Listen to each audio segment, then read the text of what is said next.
Okay. Everyone should be able to hear us now. Theoretically. Yeah. So yeah, the game's right there. And I'm going to check and make sure that we're actually on. Sounds like we're on. Hi, everybody.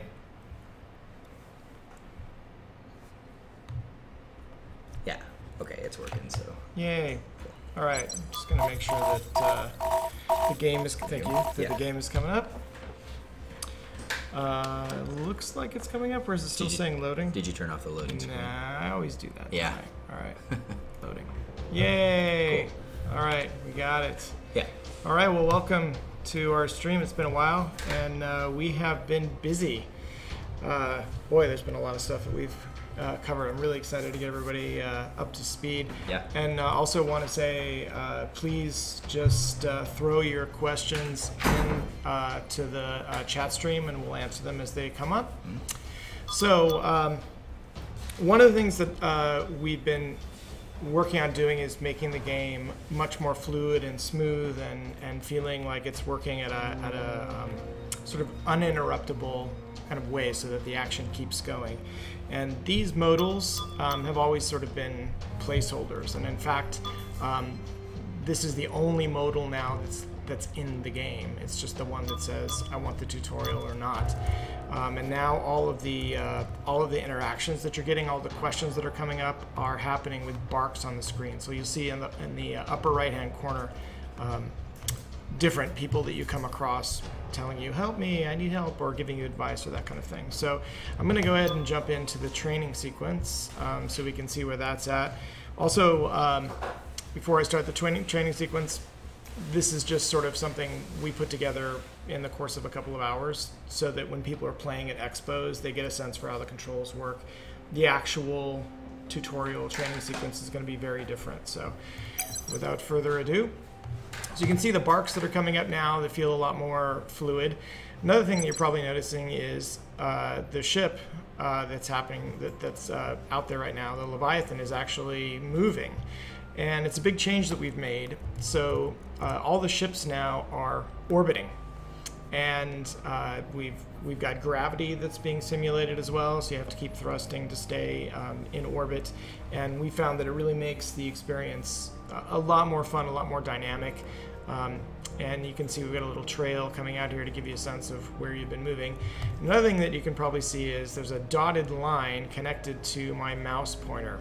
And this is part of our new control mechanic that I'm really, really pleased with. One thing that we noticed when we saw a lot of people playing was it was actually kind of hard to select ships, and you ended up doing a lot of mousing around and scrolling around with the keys, and it was a little frustrating. So now you don't even have to hover over the ship to select it. Normally, you know, you have to click here, but all I have to do is actually click whenever there's a dotted line connected to this ship with the left mouse. Now I've actually selected the ship, which is so much faster to play. It's unbelievable. Yeah. And now once I've got a ship selected here with the left mouse, you'll see the mouse actually jumps to the closest ship. That line jumps to the closest ship. So you see the Fortitude here. If I right click now on the Fortitude, I've issued a covering order. So the Leviathan now will fly around and cover the Fortitude from any combat, from any attacks that happen. And of course, here's a pirate, woo, that's come after us. There's pirates now. There's pirates now, yeah. Yes, woo. So we're still working with pirates. But if I want to attack this pirate, I right-click on him, and you can see that little sword comes up, and it indicates that I'm now left my orders for covering the Fortitude, and I'm now attacking the Neptune. So he's gone. Goodbye, Mr. Pirate. And now we're back to sort of the feeling of the game that you might have seen before with these different events. So if you see, I can just like move my mouse over here and right-click, and that'll just attack the Formidable, which is so much faster than it was. And up here on the right, there's a bunch of barks giving us, indications of what's happening. So feeling is much, much more dynamic. One of the things that we're doing with pirates, and I'm super excited about the pirates now, what they do is they'll attack any ship that comes near that's pretty much undefended, and they'll try and attack it And if they can, I'm going to pause it just for a second. If they can disable it, they'll go ahead and put a prize crew aboard it, and once they get aboard, they'll make repairs and jump away with it. So they're sort of, the pirates are out there kind of always looking to snipe ships off of your fleet, and that's a really fun little mechanic. So I've just demonstrated a couple things. One, we have this sort of yes/no option now in the modal. In this case, it's an emergency message from the Celadon. If I hit the space bar, it stops the timer. You can see that countdown going there. If I just unpause and pause again, you can see there's only a certain amount of time that I've got to respond to that message. So if I go ahead and click yes, that's going to accept that message and carry on. There's another guy. Oh, sure, I'll take his message too. So these guys need fuel. We'll say no, we're not going to give you any fuel. And then they come back, help, your only hope. So yeah, we'll give them the fuel. There's our transfer. And then they're going to want to join our team. And another thing that you can see that we've changed now is that civilian ships not only are blue to help indicate that they're civilians, but I can't actually really issue orders to them, although the UI says that I can. I can't actually issue orders. We're still working on that.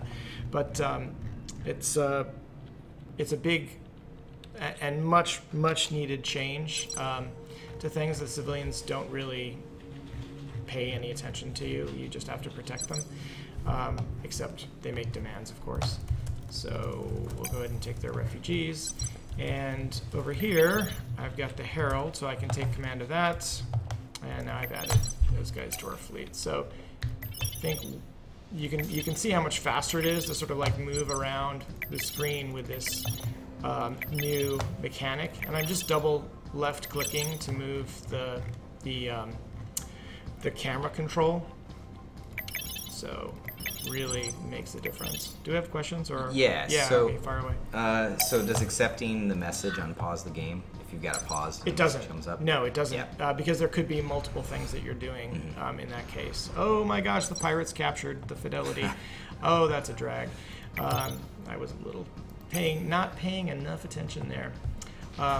Anyway, that's cool. And they also abandoned the lifeboats. I don't know if you can see that, but I can go over there and at least rescue the lifeboats and rescue the people off of those lifeboats, even though I didn't get the ship. So again, I just right-clicked on the lifeboats, and here I go, and I've rescued them. Hooray! More questions? Or? Yeah, so civilian ships don't pay attention to orders, which that's right. Dylan says sounds pretty realistic. Yeah. Yeah. Yes. Yeah, that's true. They kind of flock together. They're going to do things somewhat unexpectedly and frustratedly, and it's part of your job to protect them. So you get to deal with those exciting things. We also have sort of a hurry up from the captain of the Leviathan, making sure that you kind of need to get out. So that's kind of an example of sort of barks that are coming up. Another thing that you can notice here is that all the ships are orbiting, as I mentioned. We changed the camera controls, so you're just kind of going left and right to orbit around the planet. And this is one of those things where once we did it, it was just like, why didn't we do that before? It's so obvious now. And it makes it so much faster and just easier to move around. You really just kind of like 2 keys on the keyboard, if any. And also there's the mini map, which has been made circular, which makes a huge difference. And it's a lot faster to sort of get around and, kind of experience things. I'm super happy with the way that the camera controls have come together. So we're getting thrashed pretty badly here. It's just kind of the way of things. And you've got a prompt here saying that maybe we should jump out. We should jump away. Yeah. Oops, which is, we lost our. Oh, look yeah. at that. Yeah. That was sort of predictable. I knew that was going to happen. So I'll start over and jump straight in outside of the tutorial. Did you want to? Yeah, something else that we've got going on too, like that bark that came up and said, like, hey, maybe we should jump out of here. If you accept that, it'll actually spin up the jump drives for you. So you're not just saying yes, it's actually yes and activating and the action of spinning up your jump drives down in the right hand corner there as well. Yeah, they'll actually do it for you. And again, it's all about how can we make you feel as if you are the actual the Admiral, which is, I think, what we're going for. So we keep getting closer and closer to it. I'm really happy with the way that that's going. We've got a few more events in here, nowhere near as many as we want to have, but it's getting a little bit more variety, so that's good. Now I want to show you something that I really like, and it's boarding parties.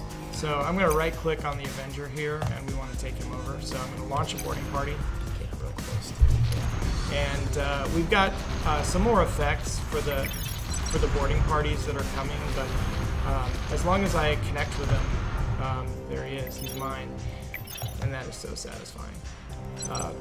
So now I've got 2 ships in my fleet, and they're now acting in tandem because I selected both of them. So obviously we've got much more working in terms of the formations that are coming.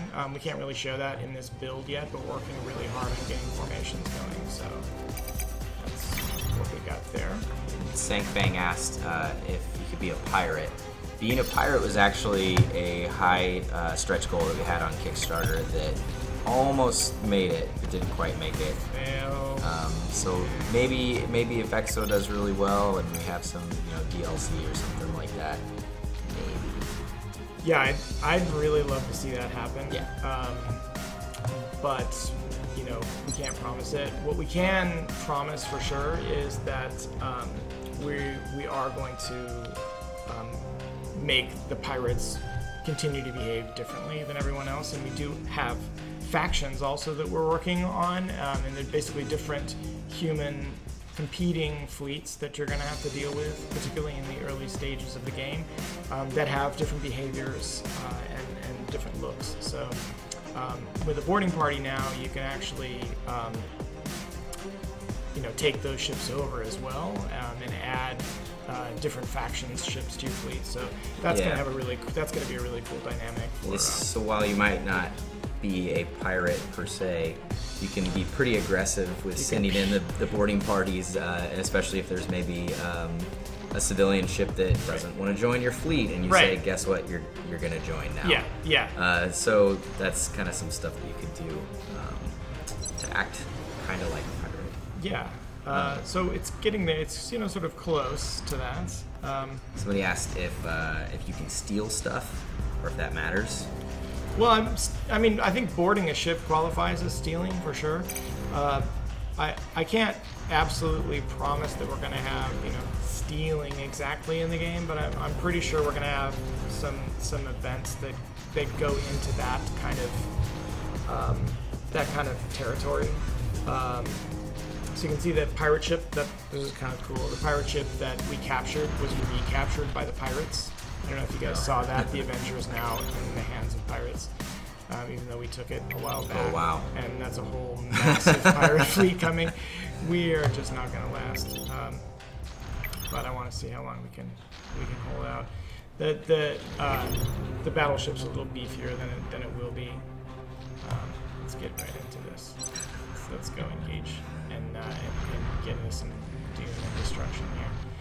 So somebody asked if we were going to have any Easter egg ships to capture, like the Galactica. I don't think we'll have any sort of recognizable IP like that in our game to avoid things like lawsuits. Yeah. But I mean, wish we could. There's there's been some ship names and stuff sprinkled in that are kind of inspired by things like Lost Fleet, right? Yeah, and not just that. We're not going to last long yet.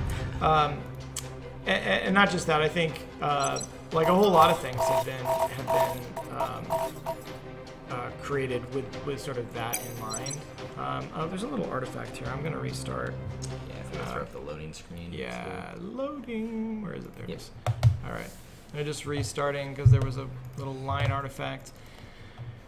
Here we go again.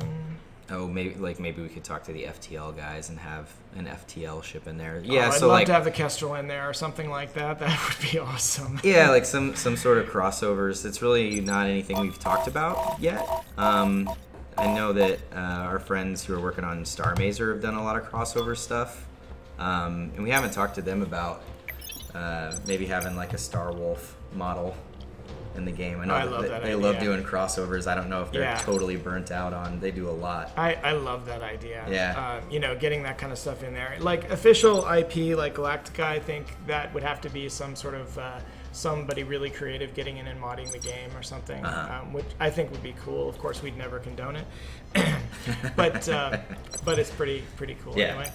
anyway.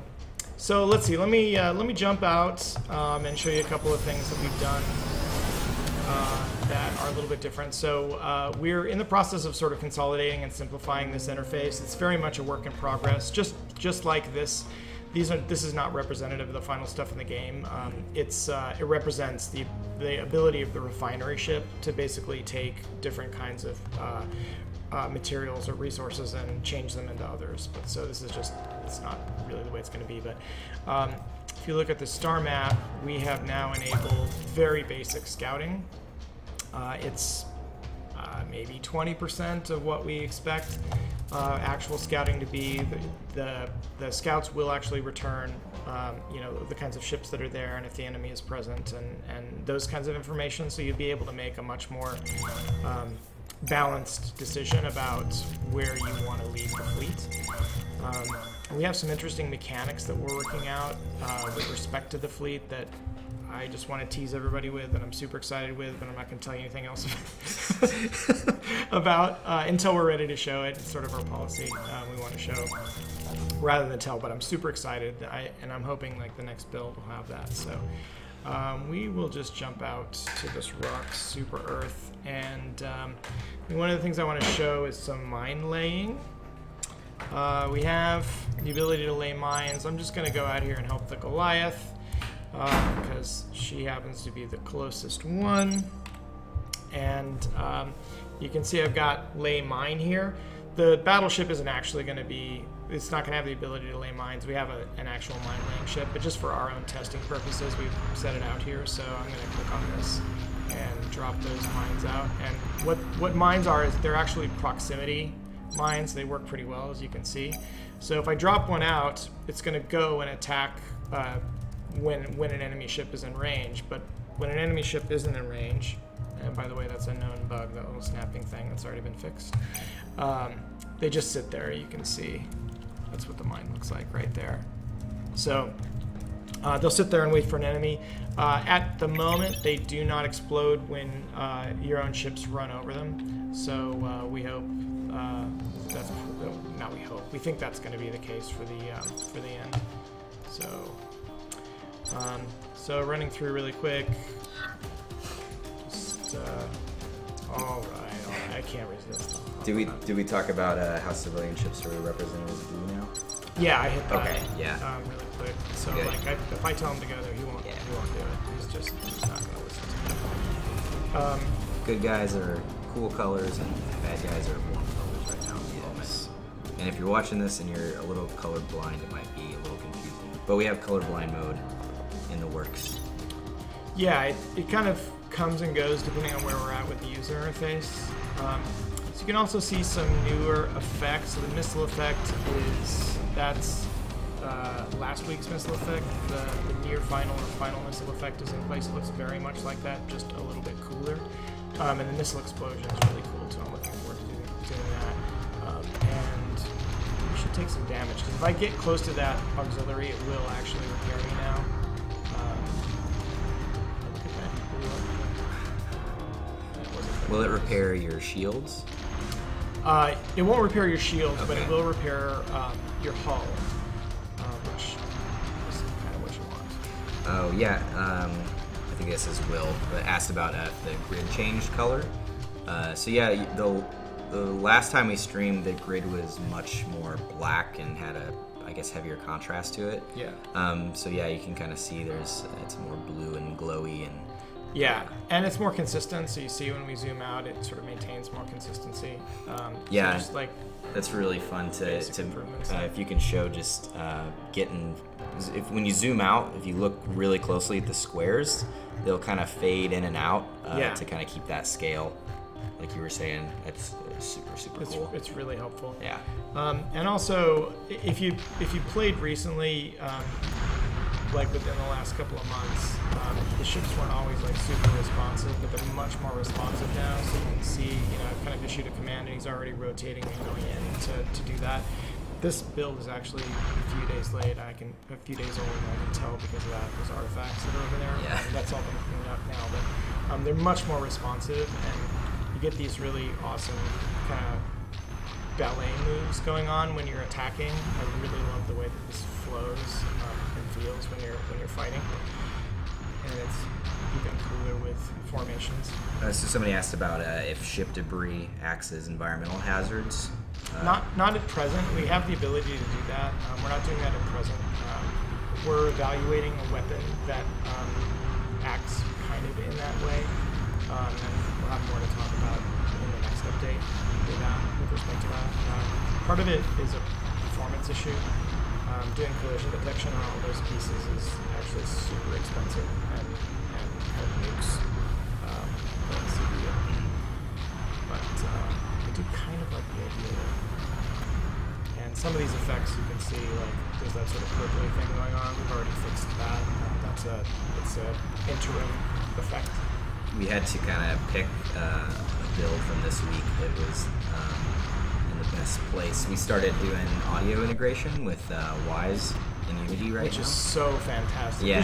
Why don't you talk about that for a bit? Yeah, so we've been working with Skew Sound and Nick Coleman, who's here in Portland, which is where we're from as well. And they've been helping us kind of get our audio integration set up in Unity through a third-party interface integration program called Wise. And it's going to allow us to have a lot of control over the sound effects in the game, kind of where they happen, and prioritizing which ones you hear, so that if there's, flat cannons and 10 lasers going all off at once, it's not just this mess of noise. And on top of that, something that we're really excited to start experimenting with is using Jim Guthrie's music in a dynamic way. We haven't even really begun putting that into place yet, but the idea is having a soundtrack for the game that feels really dynamic while you play.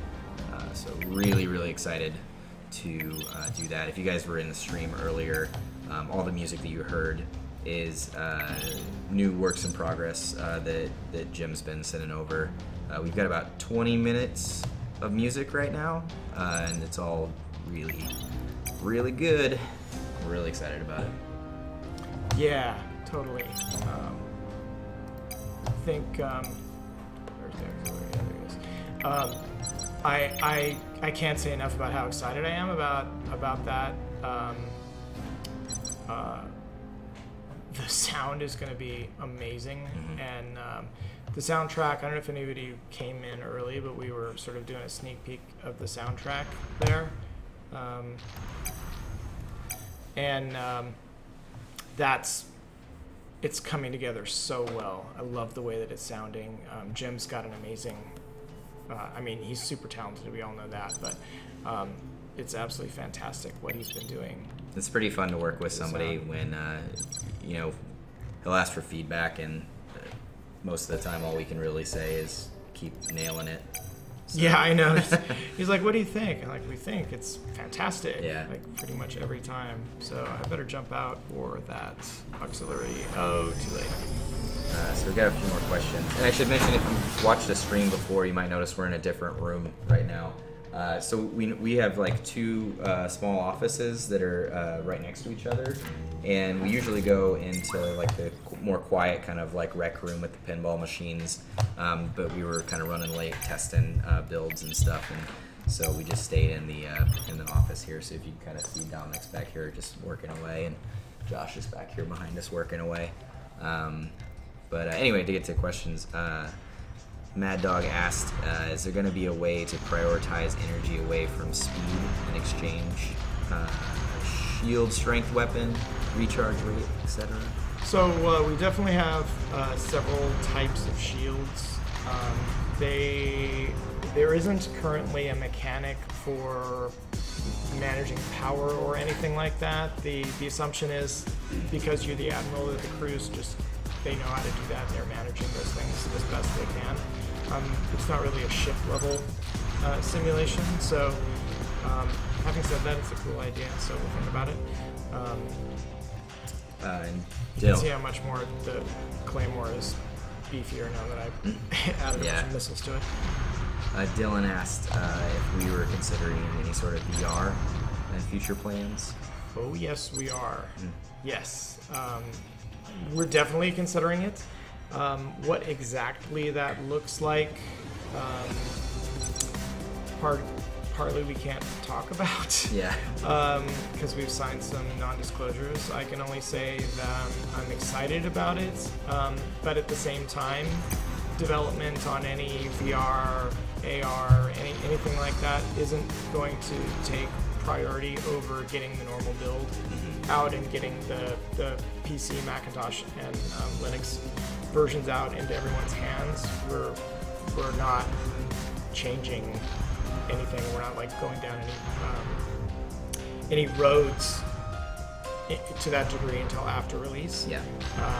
I having said that, I really think the game, like if you can imagine, like it's so perfect for like VR or AR kind of applications, because it's just like not motion sickness inducing, and it just it kind of begs for it. And that we designed it to be kind of like a holographic display anyway for the Admiral, so that is definitely something I'm excited about. Yeah, so we hope to have some more to talk about there, and as time goes on, we'll get more detail. Yeah. Let's see. Ramming speed. Yeah. So. Yeah, Lord said Ender's Game VR interface mode. Yeah, so I mean, totally. Ender's Game is very much something that we've been thinking about, and especially with the new way that the controls work, like camera movement being streamlined and stuff. Yeah. Really kind of will make things like even we hope like using a Steam controller with the game will make it feel way better, which I hope we can try and test pretty soon. We've got a friend in town who got their hands on a Steam controller. Yes, it's good to have friends in here. Yeah, so I would love to have him in and try that out pretty soon. Yeah, so let me see. I've got some notes. I got the mini map, Morning Party's Mines, text camera controls, UI. I think we covered the big updates. There's plenty of stuff that we're working on that we can't show. I just don't want to talk about it until we can show it. It just, yeah. Will asked if we applied for a Steam controller. I think that Steam controllers, you don't have to apply for them anymore. It's just a pre-order. At least that's what I heard from our contact at Valve at the moment. I don't know. I think the next pre-orders ship, I think, in January. So yeah, I don't want to wait that long, so we're just going to ask a friend to come in and bring his Steam controller so that we can just try it. One of my favorite no responses there. Yeah. Yeah, so let's see. We've been working hard on a lot of other things. We've got some lore that's being worked on that I'm pretty excited about. We'll be sharing that more as that comes better to fruition. That helps both flesh out the nature of the universe and the factions that you'll be dealing with in the game. So that's shaping up really nicely. More ships and effects to show. Certainly the formation stuff, which I think is going to look great. We'll be turning to, after we finish up with all the movement and movement orders and that kind of thing, then we'll be turning to the political system, which we're all just super excited about. So I think that's going to be next on the plate. Yeah. Other questions that anyone has out there? Yeah, if anybody's got any questions about the game or kind of our current roadmap. And also, what's everybody going to be for Halloween? Yeah. And if you're in Portland, we're also going to have probably this build right here that you're seeing available to play at a Pig Squad, which is Portland Indie Game Squad. who's also the curators of the Intel Game Dev channel that we're on right now, just to plug why we're on all of this and why you see Pig Squad Twitter there. So we'll be at a Pig Squad horror game marathon set up in the lobby on Friday evening. We're going to be streaming a bunch of horror games on the big screen, and XO will be available to play outside of the theater for the whole night. Yay. So come join us. And I'm gonna whether you're in costume or not. Yeah, I'm going to be Furiosa, so nobody dress like that because I'm going to a lot of work to make that look cool. So I had to borrow a lot of belts from my wife. I still don't know what I'm going to be, honestly. I'm thinking of a pirate bear. A pirate bear? A pirate bear. Okay. Do you already have both of those costumes to combine? I have a really good pirate costume. Okay. And I have a pretty convincing bear costume. And I'm thinking, how can you not do That's both? pretty Portland when you think about it, too. Yeah. It's a very Portland costume. Yeah. I agree. Yeah, I agree. Hey, who disabled one of my ships? Will the planets look like jack-o'-lanterns at the horror game marathon? No, we've had no. Sorry, Will. Sorry. That's so funny. Do enemy fleet sizes scale as the game progresses? Stop taking my ships. Or is it more powerful stats for the ships? Do they get harder as you go? So the fleet sizes will be increasing. The relative lethality of them will be increasing. At the moment, it's just they scale according to an algorithm in terms of the numbers.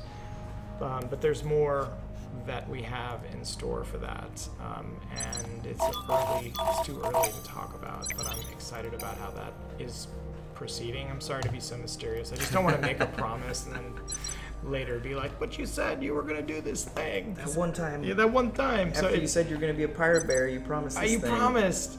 So yeah, right, exactly. Anyway, but yeah, I think that's going to be. If that works the way that we want it to work, it's going to be cool.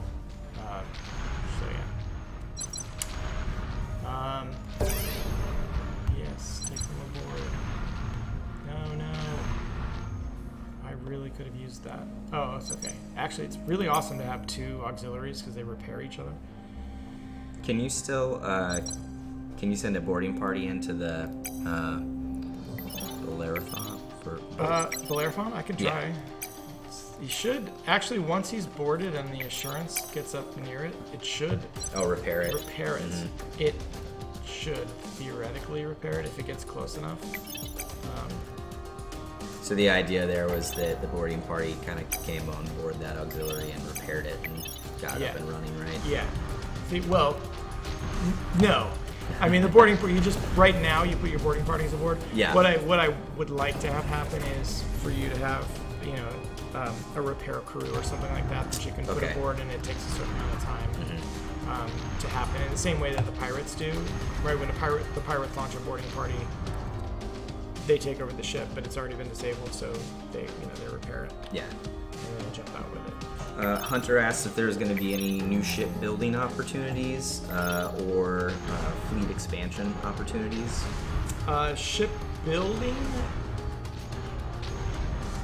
Probably not. But we'll have to see how that goes in balancing. It's something that, so the ships that you will probably be able to build are the gunboats that sit on the carrier. But those are likely to be the only ones.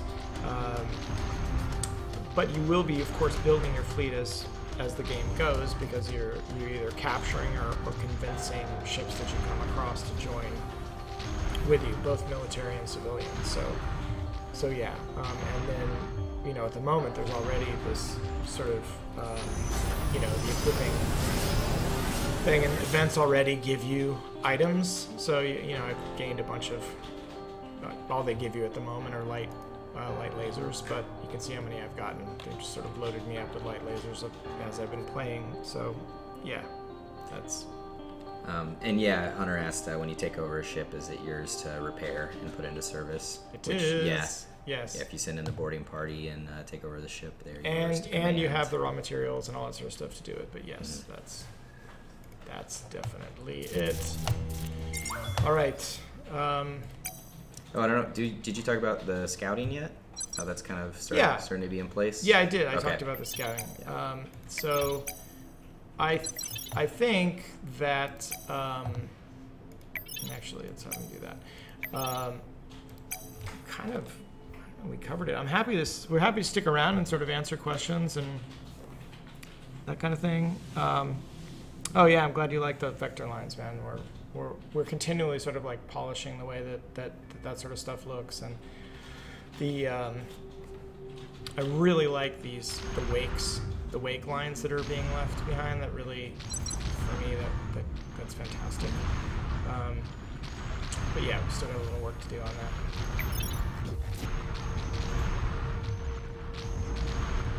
Lagrange points as tactical positions. So for people who don't know what a Lagrange point is, it's a neutral place where there's no gravity, no gravitational effects, and they're sort of ideal places to put space stations. We probably won't have a Lagrange point just because of the distance from a planet that it would have to be, and we initially started.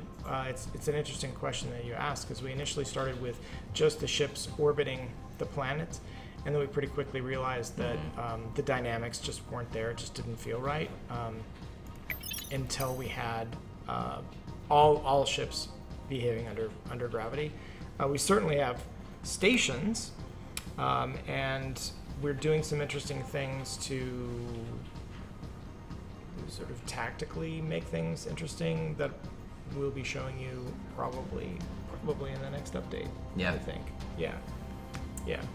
Are we going to have levels per ship, so the more they kill, the better they get, or something similar like that? Yeah, possibly. And we're exploring that right now.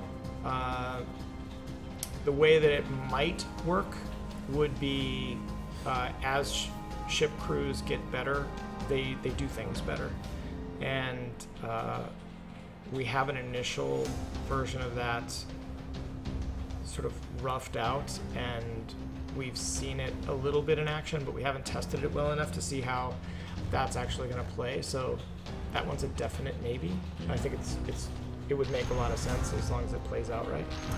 I think Hunter's asking about crew experience, maybe similar to like FTL, I guess.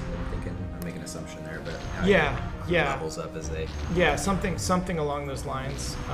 At the very least, the mechanic is when crews get thrown into these situations, like every time they get into combat or they get hit or stuff like that, there's a chance that someone on the crew will become one of these much better people that give you powers. So like, a gunnery sergeant who will give you more accurate shots or do more damage or that kind of thing, or like a repair buff in the form of a person, a crew member on the ship. Yeah. And there's also a possibility that it'll make people turn into bad people too, that then in a political system you have to go and manage and work through. So all that's coming, and we'll talk more about it when we have more to show, but yeah. Dust clouds as a deployable tactical fire shield. That's probably close to. That's a sandcaster. Yeah, what we've been already kind of talking about. We do have a weapon. It's a defensive weapon, but it also has a slight offensive capability called the sandcaster. Some of you guys probably already know. We've talked about it, but basically, sandcaster sprays out very fine particles that block particle accelerators and laser weapons. But if you fly through them, they also do damage to your ship, unless you've got a certain kind of shield. So, yes. We might possibly be expanding that with other kinetic weapons that aren't sand-based, but instead just move.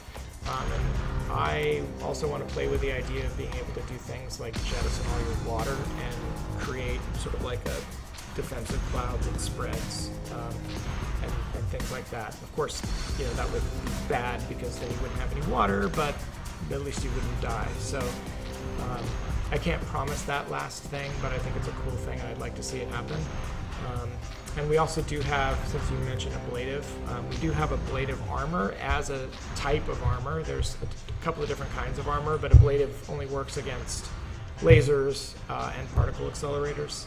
So there's kind of different ways that you can armor ships up or get ships with different types of armors and shields. So you have to make sure and be careful which sort of situations. Oh, am I about to die? Yeah, it's alright. Yeah, it's just kind of predictable. Yeah, goodbye. So yeah. Yeah. Other questions? Open airlocks and let all the oxygen in the ship out. For a speed boost, that's awesome. That's a funny idea. I think I'd love to have like emergency options to do that.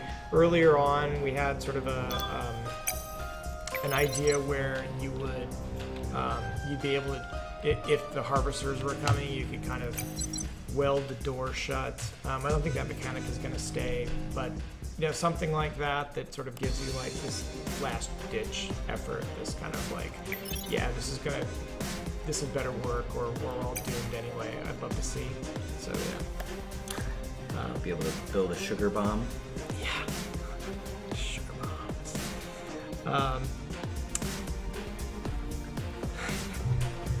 I thought that was a Calvin and Hobbes joke. What are they? Frosted sugar bombs? Yeah, so other questions, or yeah, that's probably about it for show and tell, I guess, at the moment. Yeah, so we'll probably try to continue to stream more often.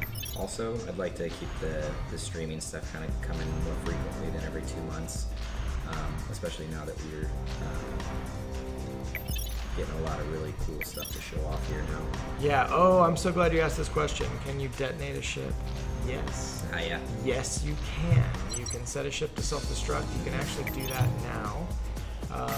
What I want to have in addition to being able to set a ship to self-destruct is also you being able to give it a course and, you know, go chase after this ship, and when you get close enough, blow up. That is definitely something that I want to have going. So yeah. And that was a Kickstarter backer mission, I think, too. The explosives, self-destructing ships. Yeah, for sure, that is going to happen. Yeah, and it is actually working now. I think there used to be an option, and we have it disabled in this build, where you could do a certain kind of click and it would count down. And there was a really cool effect that we've got for the self-destruct countdown, and the ship abandons the lifeboats and then it blows up. So how about e-warfare?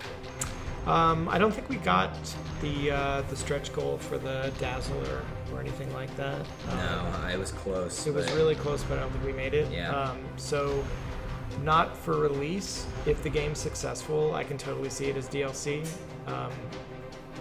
For sure, and by that I mean free.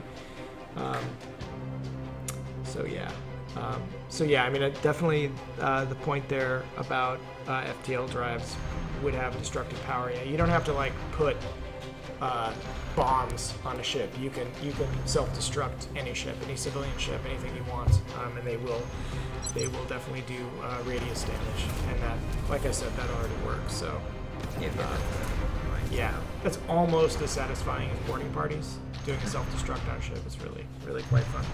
Might not make a lot of people happy though. Yeah, well, yeah, certainly not the people who used to be on the show. Yeah.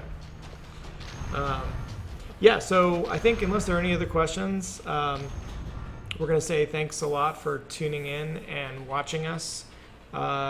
We've got tons more cool stuff to be showing in the next update. Yeah.